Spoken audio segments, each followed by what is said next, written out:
Chapter 1. In geography, we are going to discuss about resources.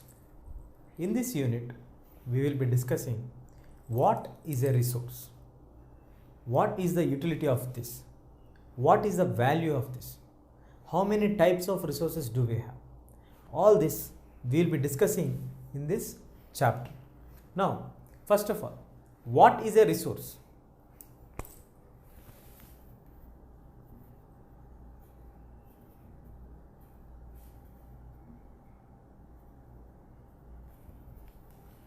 So when I ask what is a resource is something which will satisfy a human needs.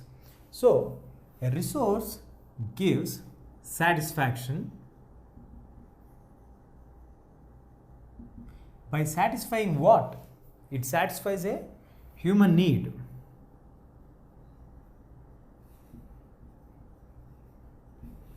Anything that satisfies a human need is known as resource.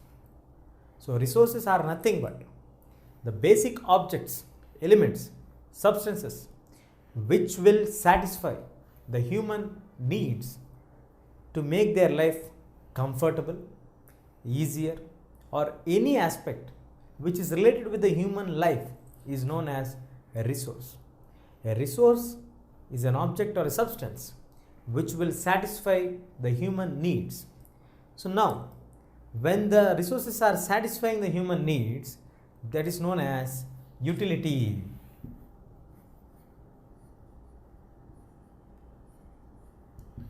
What is utility? Utilization of the object, subject, or any other substance is known as utility. A resource, let us take vegetables. If you take vegetables,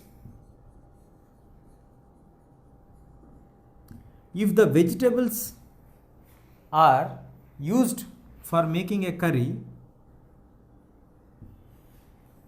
here vegetables are resources which are used to satisfy the human need, that is to make a curry. Why do we need curry? We need it to be substituting our food. It is an important part of our menu. So vegetables, which are resources, are used for making curry. This using of vegetables for making a curry is known as utility. I am utilizing the vegetables to prepare a curry or to prepare some snack, to prepare something. So for everything we need some resource to make. For example, if you are building a house, you need land, you need the labor, you need the resources like cement, bricks, water. All these things are important resources for us. Without resources, you cannot do any work. Though you may have the intention, but without these resources, your intention will not get fulfilled. So in order to get your intention or your idea into reality, you need certain resources. These resources are planned very well and utilized. This planning and utilization is known as utility. This utility is again bringing us a new concept called value. So there will be a value for every resource what we are using. What is a value? For example, you have a piece of land and you also have some gold. You generally assume that gold is more valuable than land. Maybe at the present day situation, maybe the cost of the gold item what you are holding may be costlier than the piece of land what you are using. But both are resources, both have value. But the value may differ from product to product. When you compare sugar with jaggery, the cost of jaggery may be a bit lesser when compared to the cost of sugar. But both have their own values, but both are getting from the same resource, that is the sugar cane. So the same resource is giving two products, but which are having different values. The value of the product differs on the item what it is being made. The resource may be same, but the value of the product will be differing. Value means worth. A value is something which you give for some product or some material or some object, some substance. For example, you all know that at home when we get cough, cold or fever, for small diseases, we generally don't visit to hospital in the rural areas, because at home we used to have grandmothers who used to have their home remedies for that. They used to give the home remedies by preparing some soup to make you to get relief from the cough and cold. So this may not have any value in the market. Economically, these may not have any value for you, because when you go to a market, when you go to a medical shop especially, and buy a tablet for your cough, cold, fever, anything, you need to spend some money economically. When you are spending some money here, you know what is the value of that, because you are paying for it. It is worth that you are paying it. But the home remedy which your grandmother has prepared for the same disease what you are suffering now, cough, cold or fever, she has prepared some soup. After drinking that, you may get more relieved than after using these tablets. But that may not have the market economic value, but this will have market value. If you patent this soup and sell it in the market, then this also may have value. As we do most of the times neglect the household remedies or the recipes what we make, but in the market we have certain products which are already existing and giving equal comfort for us when there is any disease or any health issues. That's why we don't prefer to go for the home remedies. We try to prefer to go for the medicines which are available in the market for us, depending on the value of that. We believe that when we spend, it will be more effective for us. But the same remedy which is being followed for many centuries also will have impact on us. That also will give you relief, but depends on your mindset. Now moving to our lesson, value. Here the grandmother's remedy do not have value economically, and the medicine which you bought from the market has real value. So that's what, any resource which is used to satisfy the human needs and which is utilized for getting it more better or comfortable for the human's life, and which is also having some worth, is a basic understanding of what is a resource. Now, how many types of resources are available for us? How do we classify the resources? What is the base to classify or categorize the resources? Chapter 2, land, soil, water, natural vegetation and wildlife. In this chapter, we will be discussing about the different natural resources what we got naturally by the nature. So land, soil, water, these three plays a very vital role when it comes to the natural vegetation happening and also the growth of the wildlife. First of all, let us take details about land. The entire land on the earth is divided into 7 continents, which is covering nearly 29 to 30% of the entire earth's area. So in these 7 continents, I think you all know the names of the continents: Asia, Africa, North America, South America. Moving on to the east, we have Europe, and to the Australia, down the line we have Antarctica. So all these 7 continents together, the entire landmass comprises to 30%, or if you move to the exact statistics, 29% of the entire area of the earth where we are staying right now.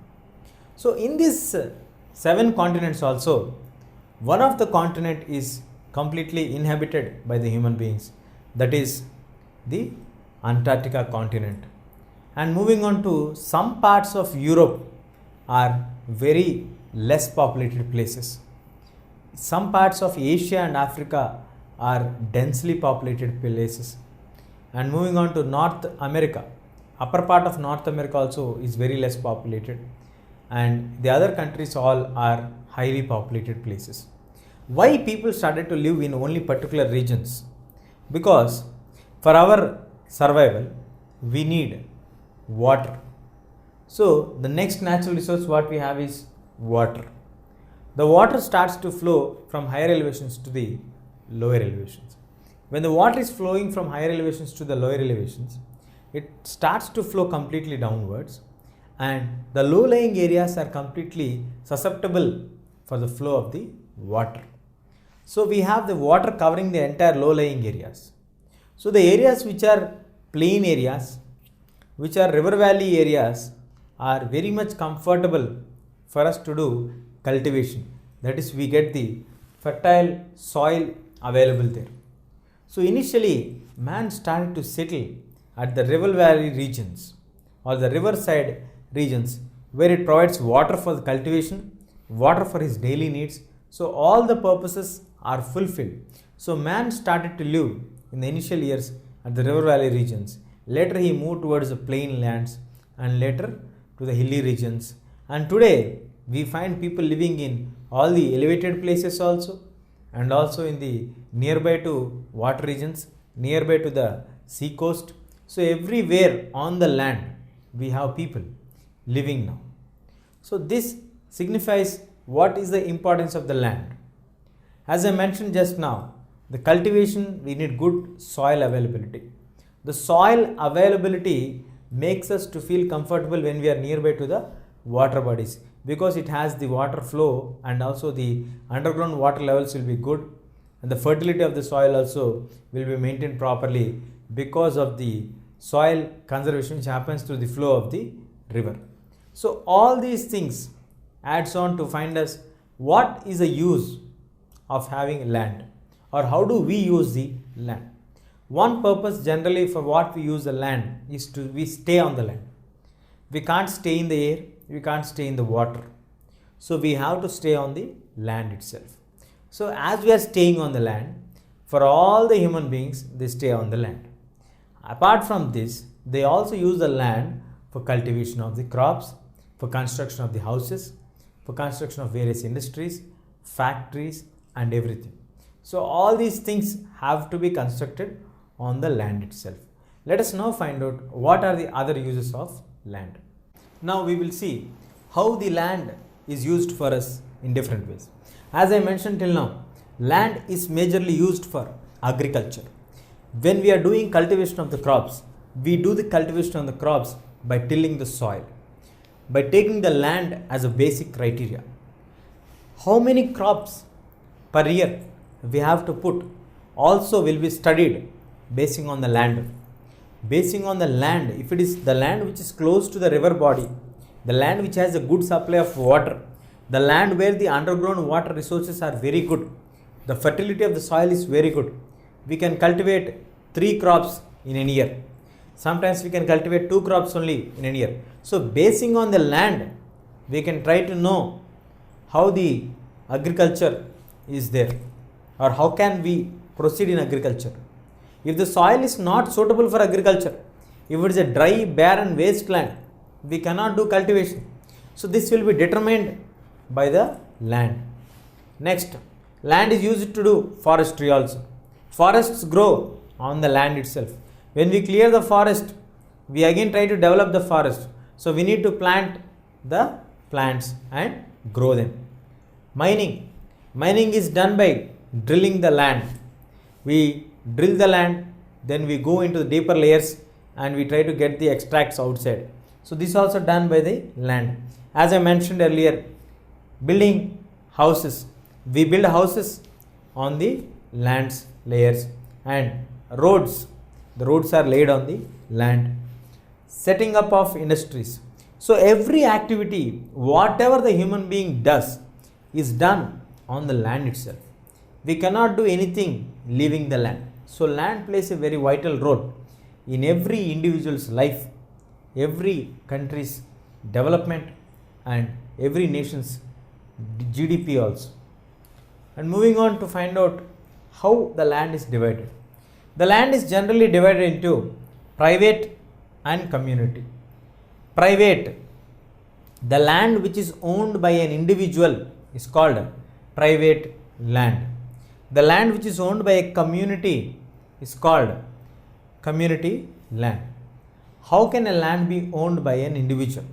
Yes, for example, if your father owns a house or a property or a piece of land, a few hectares of land, cultivatable land, so that is called private property.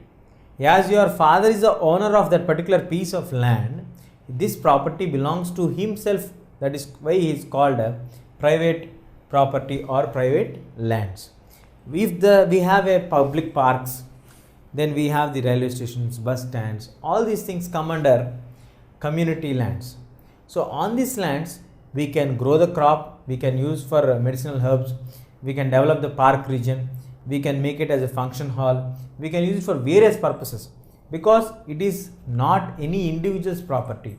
It is the property of a group of people, the society who is living there. That's why it is called a community land. Land is divided into two parts: private land, which is owned by an individual; community land, which is owned by the society of that particular region or particular village or particular mandal, district, however it is. So here there will not be a common owner. Here we have a individual owner who owns that property. Here we have various other people together coming, or communities heading up, or the Jila Parishad administration taking care of that one. So no individual owner will be there for the community property or common properties.